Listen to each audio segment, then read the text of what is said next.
প্রভাত প্রিয় দর্শক, সবাই কেমন আছো? আশা করি ভালো আছো, সুস্থ আছো। কোচবিহার জেলার চট্টগ্রাম থেকে আমি প্রিয়া নতুন আর একটা ভিডিওতে সবাইকে অনেক স্বাগত, অনেক ভালোবাসা। ঘুম থেকে উঠেই স্নান করেছি, মনে হচ্ছে না না স্নান করেছি। হ্যাঁ, নাইটিটা বলবে কালকেও তো এই নাইটি পরেছিলে। আসলে কালকে রাত্রে দেখেছিলে যখন আমি ভিডিও করছিলাম পুরো ভিজে গেছিল, তো নাইটিটা কালকে ধোয়া নাইটি ওই পরেছিলাম। তো পরে ঠরে জাস্ট ভিডিও করে ভাবলাম না এইটুকু জায়গা ভিজে আছে, ঠান্ডা লেগে যাবে বুকে, তো খুলে আবার অন্য নাইটি পরে শুয়েছিলাম। তো ঘুম থেকে উঠেই সমস্যা দেখা গেছে।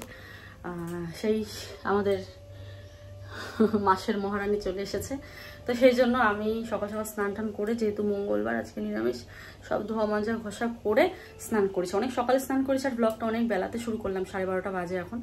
তো সেই জন্য আর কি স্নান মনে হচ্ছে না একদম। তো দেখো এখানে ভাত বসিয়েছি, এখানে ডাল বসিয়েছি, কি বানাবো বুঝতে পারছি না।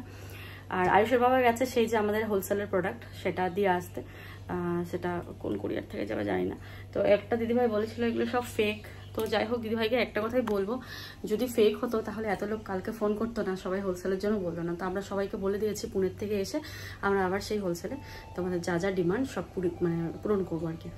তো এরকম কথা বলে কাস্টমারের মনটাকে নষ্ট করে দেওয়ার কোনো মানেই হয় না। ইচ্ছে করেই বলে তবুও তো ঠিক আছে, কোনো সমস্যা নেই। যারা বিশ্বাস করার তারা বিশ্বাস করবে, আর যারা না করার তারা করবে না। আমি লাইভ করতে পারছি না, তার মানে বুঝতেই পারছো বাড়িতে প্রোডাক্ট নেই, সেই জন্য লাইভ করতে পারছি না। তো প্রোডাক্ট আনতে নিলে এখন আবার সময় লাগবে, তো আমি ভাবলাম না, পুনের থেকে আগে যেটা মেন কাজ সেটা সেরে আসি। কাল যাচ্ছি কলকাতা থেকে তারপর পুনের ট্রেন। তো চলো, আজকে গোছগাছ আছে অনেক, জামা কাপড় গোছানি হ্যান ত্যান। আর আজকে ভিডিওটা মানে ভালো লাগছে না, শরীরটা মানে কি বলবো তো। আর ট্রেনের মধ্যে এসব হওয়া মানে বুঝতেই পারছো কি পরিমাণ জ্বালা। মানে ট্রেনে এসব হওয়া মানে এসব নিয়ে 2.5 দিনের ট্রেন 3 দিনের ট্রেন জার্নি করা মানে কি যে পরিমাণ চাপ। আমি এটাই চিন্তা করছি যে আমি যাবোটা কি করে, যাবো কি করে, ভীষণ। আর মাথা ঘুরছে, ভালো লাগছে না আর কি। তো ও বললো কোনো মতন কিছু একটা বানাও। তা ব্লগটাও তো শুরু করতে হবে, ব্লগটা শুরু করিনি, কি করব কি না করব কিছুই বুঝতে পারছি না। তো দেখাবো ব্লগে কি করছি কি না করছি, জামা কাপড় গোছাবো, অনেক কাজ আছে। তো চলো দেখতে থাকো, দেখি কি বানাই। প্রচুর সবজি আছে বন্ধুরা, দেখো। আর পুরো মেঘলা হয়ে আছে। তো যাই হোক, ঠিকই আছে, রোদ না উঠুক, এরকম ওয়েদার থাকুক, তবুও এরকম ওয়েদারেও গরম, কিন্তু ভীষণ গরম। তো চলো, এই যে দেখো এক ঝুড়ি সবজি, দেখি কি বিহিত করা যায়, কি রান্না করা যায়। তার আগে আমি কিছু কাপড় আগে ধুয়ে দিয়ে আসি। স্নান করেছি সকালে, সেই কাপড়গুলো না ধুলে আবার বেলা হয়ে যাবে অনেকটাই। তো বন্ধুরা দেখো, এই যে এখানে কিছু কাপড় আছে। তো এরকম অবস্থায় সত্যি কথা বলতে একদমই কাজ করতে ইচ্ছা করে না। সেই কখন থেকে শুয়ে আছি, বসে আছি। আগে তো এমনটা ছিলাম না, জানি না হঠাৎ কি হয়ে গেছে। সেই সকাল থেকে উঠেই কেন যেন খালি শুয়েই থাকতে ইচ্ছা করে, একটা কাজও হাতে ওঠে না। তো অনেক যাই করি না কেন সব কিছুই জোর করেই করি। এই যে ভিডিও করা, এডিট করা, তবুও চেষ্টা করি আর কি সব সময় যাতে বিজি থাকা যায়। তো ঘরে সেরকম না থাকলে আর কাজের এনার্জিটাও যেন কমে যায় আর কি। আয়ুষের বাবা বাড়িতে ছিল না, কোচবিহারে গেছে। তো এই তো আস্তে আস্তে কাজগুলো সারছি আর কি। এই যে কিছু কাপড়, আজকে খুঁজতেও ইচ্ছে করছে না যে একটুখানি সার্ফ দিয়ে খুঁচে টুচে ব্রাশ দিয়ে ঘষে মাজবো, সেরকমটাও ইচ্ছে করছে না। শুধু ওই সার্ফের জলে চুবালাম, চুবিয়ে এবার ভালো জল দিয়ে আর একটু ভালো করে ধুয়ে পরিষ্কার করে নেবো আর কি।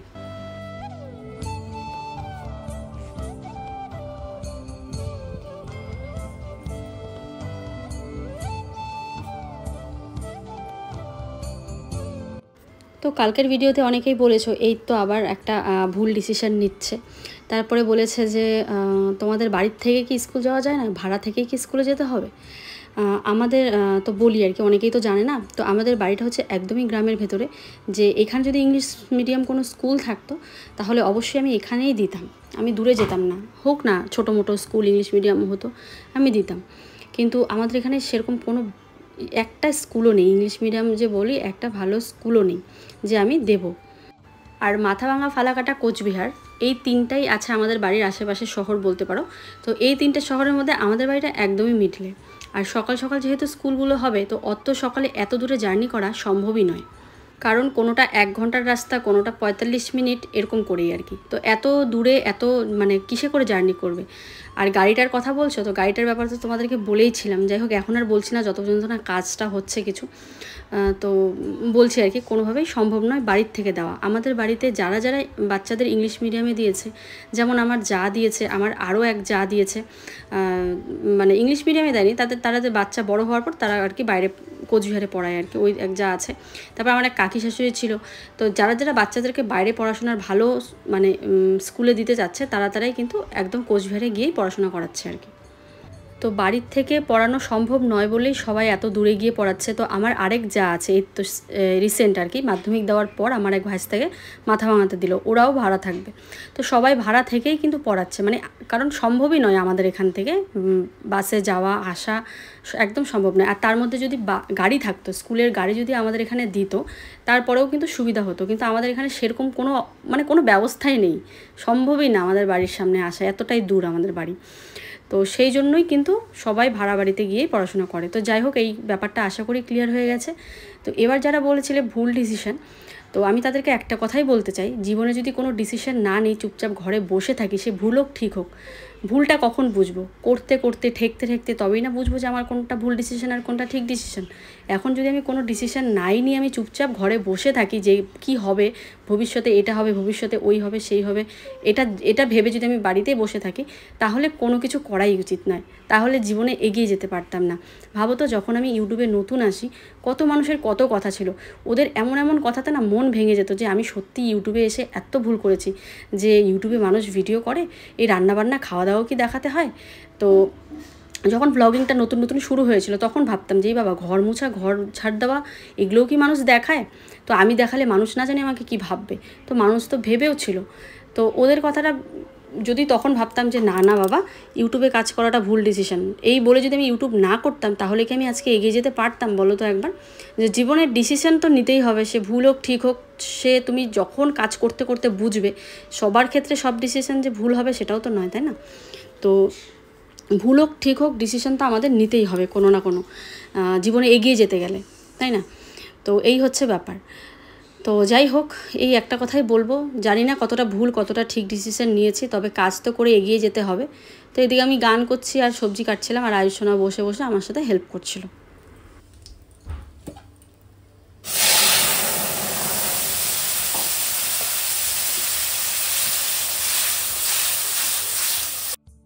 তো এদিকে ডালটা সেদ্ধ বসিয়ে আমি সবজিগুলো কাটছিলাম। তো ডালটা আমার ফোড়ন দেওয়া হয়ে গেছে। তো আজকে কিন্তু শুধু নর্মালি ভিডিও করছি বন্ধুরা, কেউ খারাপ ভেবো না। তো এখানে একটুখানি চিনি দিয়ে দিলাম। মুগের ডালটাকে আমি ঘোটায়ও নিই, এইভাবেই দিয়ে দিয়েছি। আর শশা দিয়ে করেছি মুগের ডাল। ধরে বসে বসেই এইগুলো করলাম। এই যে টমেটো 3টা ছিল, এগুলো চাটনি করব, চাল কুমড়োর বড়া করব, আর ঝিঙেটা ছিল নষ্ট হয়ে যাবে, জানি না ঝিঙের কি করব, এভাবে কেটে রেখেছি। আর আলু ভাজবো, আর লঙ্কার বটাগুলো সারিয়ে রাখলাম, আর বেশ কয়েকটা সবজি, মানে সবজি পচেনি, সব সবজি এই যে খোসাগুলো এখানে রাখলাম, আর আলু আর শশাটা এরকম। তো সব সবজির একদম মানে কিছু একটা ব্যবস্থা করলাম আর কি। তো চলো এবার ওই সর্ষে বাটাটা দিয়ে, সর্ষে বাটা আর আদা বাটা দিয়েছি, এটা দিয়ে হচ্ছে ওই চাল কুমড়োর বড়াটা করবো আর কি। তো চাল কুমড়োর বড়ায় রসুন দিয়ে করলে বেশি ভালো হয় সর্ষের সাথে। তো আমি আর দিলাম না, থাক আজকে দিলাম না কেন, আজকে তো মঙ্গলবার, দেওয়াই যাবে না, তো সেই জন্যই দেইনি। তো এদিকে সর্ষেটা একটু বেটে নিচ্ছি, আর একটু সর্ষে রেখে দিলাম যে ওই ঝিঙেটার কী করবো ভাবছি, যে ঝিঙে তো কাটলাম, তো রান্না করব কি বুঝতে পারছি না। তো ওই সর্ষে দিয়ে ঝিঙেটা একটুখানি করবো, আর এদিকে আলু ভাজা হচ্ছে। হ্যাঁ দিলাম, সর্ষেটা ভালো করে ভেজে নিয়ে চাল কুমড়োটা সিদ্ধ দিলাম। এই দুটো কড়াই তেল ছিল, তো ভরিয়ে ফেললাম, আর তাড়াতাড়ি হবে তাহলে রান্নাটা। এই চাল কুমড়োটা সিদ্ধ বসিয়েছি, আর যেহেতু কালো সর্ষা ছিল, তো সর্ষের কালারটা এরকম হয়েছে, মানে সর্ষে আদা লঙ্কা একসাথে বাটার পর, বেটে ভাজার পর। আর এখানে ওই ঝিঙেটা বললাম, ঝিঙেটা কি বানাবো, ওই তো ঝিঙে একটু কালো জিরে ফোড়ন দিয়ে দিলাম, আর এই যে একটুখানি সর্ষে বাটা আছে, এটা দিয়ে দেবো, দিয়ে দেখি কি তরকারি হয়। তো দিয়ে দেখা যাক কি তরকারি হয় এটা। আর এদিকে এটা টকবক করে ফুটছে। তো বন্ধুরা এবারে দেখো, ওই যে কুমড়োটা দেখলে, চাল কুমড়োটা, তো সেই চাল কুমড়োটাই অর্ধেক করে কেটে পকেট মতো বানিয়ে রেখেছি। তো এবারে হচ্ছে এই পকেট নিয়েই আয়ুষের সাথে কত হাসাহাসি হলো সবজি কাটার সময়। তো দেখো গরম চাল কুমড়োটা সিদ্ধ করেছি বলে, চাল কুমড়োটা সিদ্ধ না করলে না ভাজাটা ভালো হবে না। তো পকেটের মধ্যে পুর ভরে নিচ্ছি এরকম করে সর্ষে বাটা দিয়ে। তো সত্যি কথা বলতে আমি জানি না আমার এই রান্না বাড়া, ঘর মোছা, ঘর ঝাড় দেওয়া, উঠোন ঝাড় দেওয়া, কাপড় ধোয়া আর কতদিন মানুষ পছন্দ করবে, কারণ সবটাই তো আমাদের এই ব্লগসের উপর নির্ভর করছে। তার জন্যই কিন্তু আমাদের সেই বিজনেসটাকে একটু দাঁড় করানোর চেষ্টা। আমি জানি না কতটা কি করতে পারবো, সবটাই পরিস্থিতির ওপর নির্ভর, মনের ওপর নির্ভর, ঠিক আছে, সবটাই ভাগ্যের ওপর নির্ভর। তো সেটাই আর কি। তো কিছু না কিছু তো একটা করতে হবে, এটা দিয়ে তো সবসময় ধরো আমাদের সংসারটা চলবে না। বাচ্চা বড় হচ্ছে, তারপরে তো আস্তে আস্তে আরও কত পয়সার প্রয়োজন হবে, যেহেতু একটা ট্রিটমেন্ট সারা জীবন চলবে, তো সেটার টাকা কোন দিক দিয়ে ম্যানেজ হবে। আমি সত্যি অনেক কিছু সারাদিন চিন্তা করি, তো মানে মাথাটা একদম শেষ হয়ে যায়। তো মাঝে মাঝে তোমাদের সামনেও শেয়ার করে ফেলি, বলে ফেলি। তো এই বলাটাতেই অনেকে দুর্বল জায়গা ভাবে, আর অনেকেই তখন আমাকে খুব খারাপ খারাপ কথা শোনায় আর কি। তো চলো যাই হোক, ওইদিকে ঝিঙের তরকারিটা হয়ে গেল।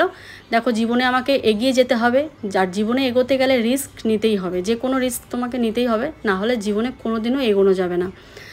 তো কারণ আমরা ভবিষ্যৎ বলতে পারি না, যদি ভবিষ্যৎটা বুঝতে পারতাম বা বলতে পারতাম তাহলে রিস্ক নেওয়ার প্রয়োজনই পড়তো না।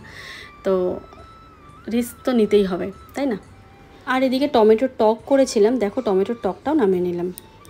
তো সারাটা দিন তারপরে আর ভিডিও করাই হয়নি, বললাম না শরীরটা ভীষণ খারাপ, তো সেরকম আর ভিডিও করিনি, ওই রান্নাবান্না করেই ব্যাস। আর দেখো ছেলে আমার ব্যস্ত হয়ে গেছে, ও পুনেতে যাবে, সেই জন্য জামা কাপড় গোছাচ্ছে।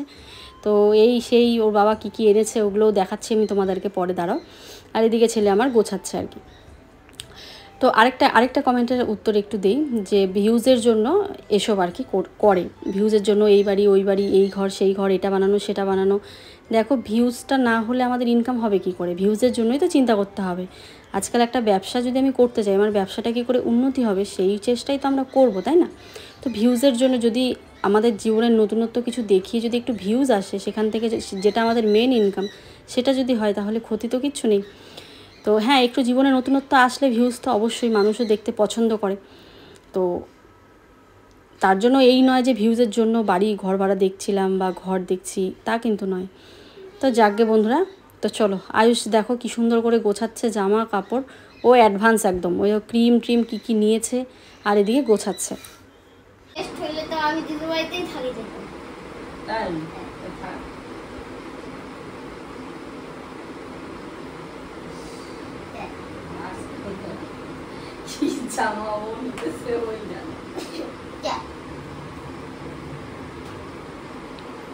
জামা ভাস করে দেখছো? দেখছো এই ঘরে পড়া নোংরা লেত্রা গেছিল নিয়ে যাবি নিয়ে গেলে কি হয়তো? সেই হোটেল ভাড়াই না কোথায় থাকবি? হোটেল ভাড়া ভাড়ায় থাকবি? সুন্দর ভাজ হতেছে। তুমি পারবা না এরকম ভাজ করতে, দেখছো? ও তুমি কই শিখছো? পুরানো জামা বাবা, কি হয়?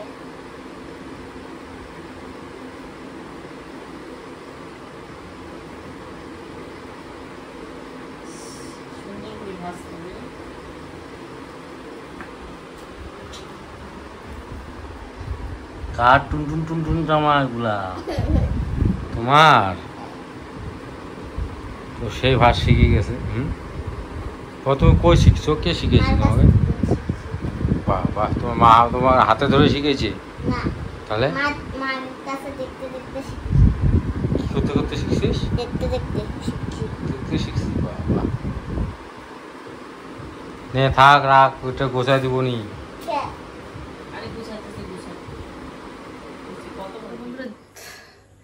আজ সারাদিন যেন বেশি কাবু করেছে শরীরটা আর কি, খারাপ লাগছে আর কি, খুব খারাপ লাগছে সকাল থেকেই।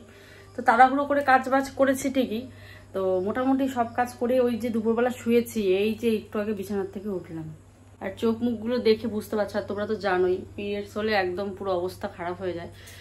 তো উঠে এখন হচ্ছে সব তরকারি আছে, ডাল ভাত আছে, আমি একটুখানি পাঁপড় ভাজলাম। আর বিকেলবেলা আয়ুষের বাবাতে একটু ভিডিও করেছে, আয়ুষ প্যাকিং করছিল। যাই হোক, ওর প্যাকিংই তো আর সব না, সকালবেলা আমাকে সব আবার করতে হবে। তো এই যে এখানে পাঁপড় নিয়ে নিলাম। আর আমাদের দুটো ট্রলি যাবে, একটা হচ্ছে আমাদের, আর একটা ট্রলি এক্সট্রা নেব, ব্যাগ ট্যাগ নেব না, ট্রলিতেই ওষুধ নিতে সুবিধা হবে, সেই জন্য একটা ট্রলি এক্সট্রা নেব, ছোট ট্রলিটা আয়ুষের যেটা। কারণ ওখানে তোমরা জানো ওষুধ নিয়ে আসবো একবারে, আবার 4-5 মাসের একবারে ওষুধ নিয়ে আসবো। তো একবারে ওষুধ মানে তোমরা জানো কতগুলো ওষুধ, তো সেই জন্য আরেকটা ট্রলি যাবে। তো চলো, ও একটু আগে আসলো আর কি বাজার থেকে, এতদিন মানে অনেক দিন থেকে বাজার টাজার যাওয়া বন্ধ, বন্ধু বান্ধবের সাথে আড্ডা বন্ধ। তা আজকে আবার একটুখানি বেশি মানে এই 11টার দিকে আসলো আর কি, কারণ জানি আবার যাবে পুনে, ওখানে গিয়ে আবার আড্ডা টাড্ডা সব বন্ধ হয়ে যাবে, মানে ওই হয় না বন্ধুদের সাথে একটু দেখা সাক্ষাৎ করে আসলো। তো চলো, এখন ও বুকিং করছে, এসেই বুকিং ছিল, সন্ধ্যেবেলা বুকিং নেয়নি, তো এখন বুকিং দিচ্ছে। লাইভ করা হচ্ছে না প্রোডাক্ট নেই বলে, তো যেই প্রোডাক্ট আছে সামান্য কিছু ওগুলোই দেখিয়ে দিচ্ছে, অনেককে ঘুরিয়ে দিতে হচ্ছে প্রোডাক্ট নেই বলে, বেশিরভাগ মানুষ ঘুরে যাচ্ছে। তো খুব খারাপও লাগছে, কি করবো বলো, কিছু করার নেই, যেহেতু প্রোডাক্ট নেই সেই জন্য। তো চলো এবারে হচ্ছে আমি ভাত বাড়ি সবার জন্য। তোমাদের হয়তো মনে আছে পুনে যাওয়ার সময় সেই দুর্ঘটনাটার কথা, রাত্রিবেলা যে আয়ুষের মাথা ফেটে যায় ওই চার্জারের ইসে পড়ে। তো সেই জন্যই অ্যাডভান্স করে আয়ুষের বাবা এই যে ডেটল, তারপরে ব্যান্ডেড, তারপরে যা যা তুলো ঠুলো যা যা হয় আর কি, এই যে ক্রিম না এটা হচ্ছে মলম, ব্যথার মলম বোধহয়, আর গ্যাসের ট্যাবলেট, তারপরে আর কিসের ট্যাবলেট না প্যারাসিটামল, এগুলো যেগুলো দরকারি ডেটল টেটল থাকে আর কি বা ওষুধ নিয়েছে। তো অ্যাডভান্স সব কিন্তু নিয়ে নিচ্ছে এবার আর কোনো রকম রিস্ক নেবে না, কারণ আগেরবার বুঝতেই পারছো আর এটা হচ্ছে ব্যান্ডেড। তো এইসব নিয়ে নিচ্ছে, আমি কিন্তু এগুলো বলিনি, ও নিজেরই। আর এই ব্যাগটা নতুন কিনলো নাকি, ওর নাকি লাগবে এরকম একটা ছোটো ব্যাগ, তাহলে ও এগুলো ক্যারি করতে পারবে সেই জন্য। তো যাই হোক এগুলো অ্যাডভান্স নিয়ে নিল, কারণ পুনের যে ঘটনাটা ঘটেছিল আগেরবার এরকম যাতে না ঘটে, ভালোই যেন গিয়ে ভালোই আমরা বাড়ি ফিরতে পারি। খুবই ভয় হয় ট্রেনের এক একটা যে দুর্ঘটনাগুলো ঘটে, ওগুলো ভেবেই ভয় লাগে জানো তো, বলা যায় না, ঠাকুর করুক যেন ভালোভাবে ফিরে আসি। সবাই ভালো থেকো, সুস্থ থেকো, টাটা।